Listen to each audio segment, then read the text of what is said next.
done 25 trips. It was very fun to go back to South Africa since our first '09 trip was in South Africa. And this trip was special in many ways. The team had a very humble spirit, and we didn't have a lot of people that needed to be in the limelight, so everyone got to know each other really well. I love that about, we always take, because we open it to the campus, we take athletes and we take folks in fraternities and sororities, and we take people that are really strong in the academic side, and we take people that are very strong leaders in campus ministry, but they don't always all know each other. And I love watching through the 2 weeks, they start to get inside jokes with people that, they've only known through this experience.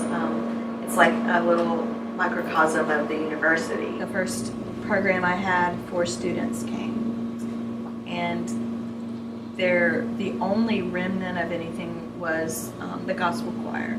At that time it didn't have a name, now it's the Instruments of Praise, but there was a handful of folks that wanted to have a gospel choir.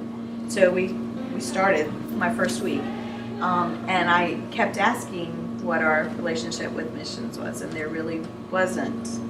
So I partnered that first year. I started in August, the day school started, and then that spring break we went to East St. Louis because I had worked with that ministry. I knew that it was a solid place. I knew we could find housing. It was an easy go, and we had 11 go. We had 320 kids that served for Stop Hunger Now. So that was on campus. We had 80 kids that served for the Mud Outs, that gave up a day, to go pull out nastiness. And then we had 3 mission trips this academic year, and we had, I think it's 69 total that served through that. We're so thankful for the endowment through the CCSA Missions Endowment. That helps a lot.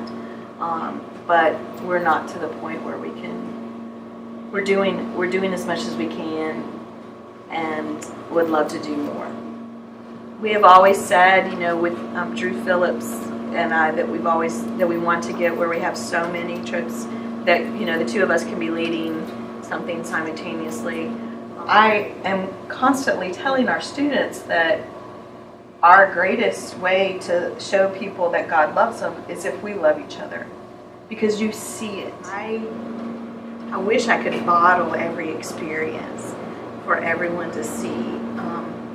We have students that are afraid of many, many things, and out of whatever is stirring in them or how the Spirit is working, they harness those fears and they get on a plane, or they are doing work where there's snakes and they encounter the snakes, whatever. So many of them have fears that they have to tackle on these experiences, and that just makes them strong.